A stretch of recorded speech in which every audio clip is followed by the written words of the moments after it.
Guidance intuitive, je vous invite à vous laisser inspirer par les images et les mots de ces cartes, tout en vous rappelant que vous pouvez interpréter ce jeu d'une façon différente à la mienne. Ici, pour commencer, j'ai pigé ces deux premières cartes, celle du berger, bergère, et celle qui est nommée auto-saboteur.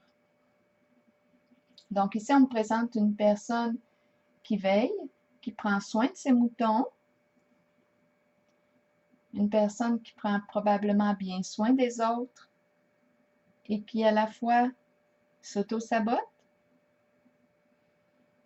Pour s'auto-saboter, bien là, j'ai fait des petites recherches sur le sujet et j'ai trouvé 5 clés intéressantes pour réussir à bien s'auto-saboter.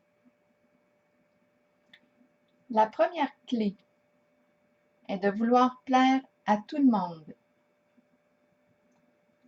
La deuxième clé est de vouloir être parfait. La troisième clé est d'écouter nos peurs, comme celle de l'échec, d'être jugé. Pour ma part, je trouve que c'est important d'écouter, de prendre le temps d'accueillir nos peurs. C'est plus qu'est-ce qu'on va faire avec qui va déterminer si on s'auto-sabote ou pas.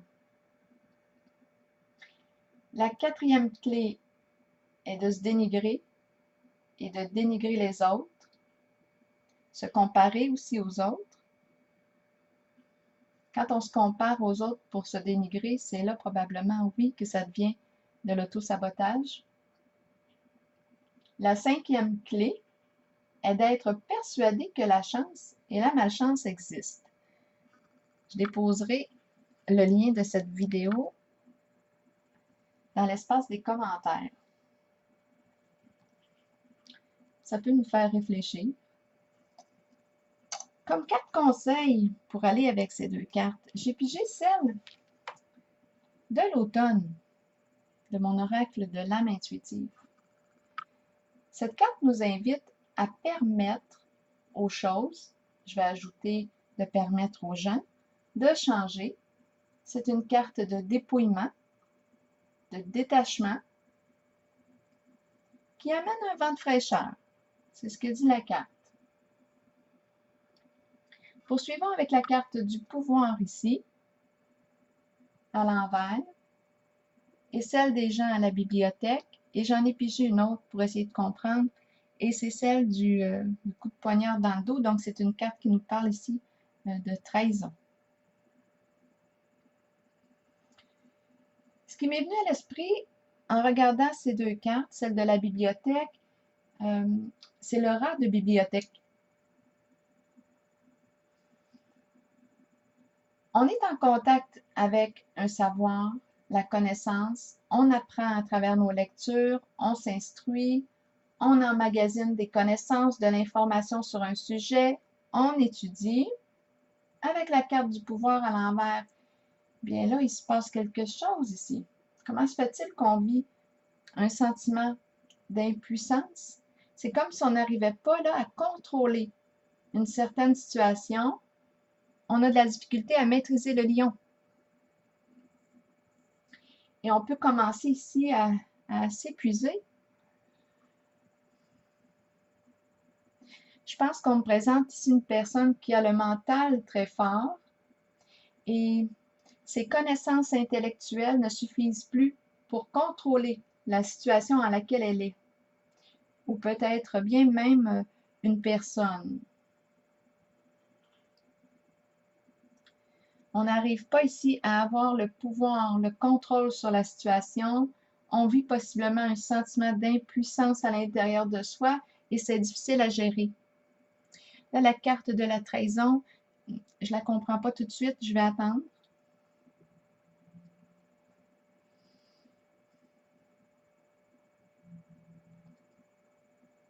Ce qui se passe maintenant de ce côté, je pense qu'on me parle d'une relation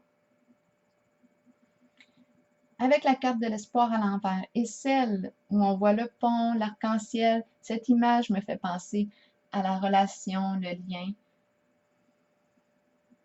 Bien, moi, je vois une personne qui est confuse concernant un certain lien une relation, cette personne est désorientée par rapport à ses idéaux, ses rêves, ce qui la stimule, la fait vibrer.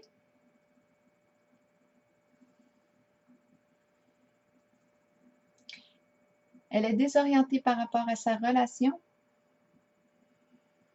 Les énergies qui entourent cette carte, ou possiblement la personne qui l'accompagne, mais c'est la carte du sacrifice. Ici, je pense qu'on me présente une personne qui se dévoue pour les autres. Cette carte du sacrifice représente aussi le lâcher-prise. On accepte qu'on ne peut pas changer les autres, mais on peut se changer soi-même. C'est la carte qui nous dit qu'on n'a pas de pouvoir sur les autres. On peut les inspirer par nos actions si ils souhaitent bien se laisser inspirer. Ici, j'ai l'impression d'être en contact, en présence d'une personne qui remet en question sa relation, qui est désorientée. Et de ce côté, on a cette personne qui ne veut pas laisser partir l'autre avec cette image. On retient son bras.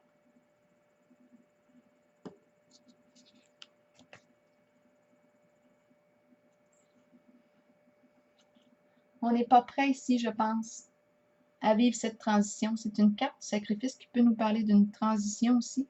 Et là, je pense qu'on n'est pas prête à vivre cette transition. On ne veut pas laisser partir l'autre.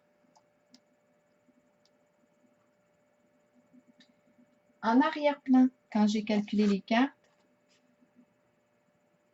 on me présente celle de la sagesse, qui peut représenter dans le tarot de Marseille le guide, le conseiller, l'orienteur, celui et celle qui aime transmettre ses connaissances. Cette carte exprime aussi le fait de s'orienter en fonction de ses propres valeurs, de ce qui a de l'importance pour soi, en respectant nos croyances personnelles. C'est une carte qui encourage à être pleinement soi. Arrivons avec la carte de la transformation ici et cette image de la route. Bien là, c'est clair, on parle d'un changement, d'une transformation. On emprunte un nouveau chemin, on va de l'avant, on a le go, on se donne le feu vert, on se donne la permission.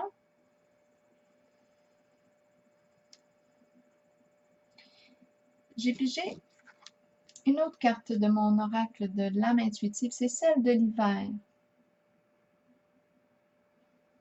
qui confirme la fin d'un cycle et qui annonce le début d'un autre, d'un nouveau cycle. Reste à savoir maintenant si cette transformation que je vois va se vivre ensemble, si on va continuer d'évoluer ensemble, si on va emprunter une nouvelle voie ensemble, si on va poursuivre ce voyage ensemble, sans, voilà la carte qui nous parle de trahison, poursuivre un voyage ensemble sans se trahir soi-même. Il faut se rappeler ici qu'on a le mot auto-saboteur.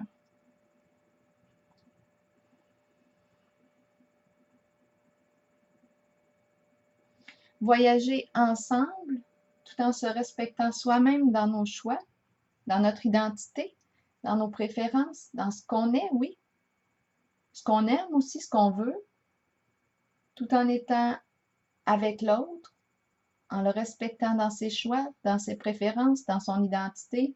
C'est toute une danse. Alors voilà, c'est ici que je prends la pause et je vous souhaite une bonne soirée et une belle réflexion.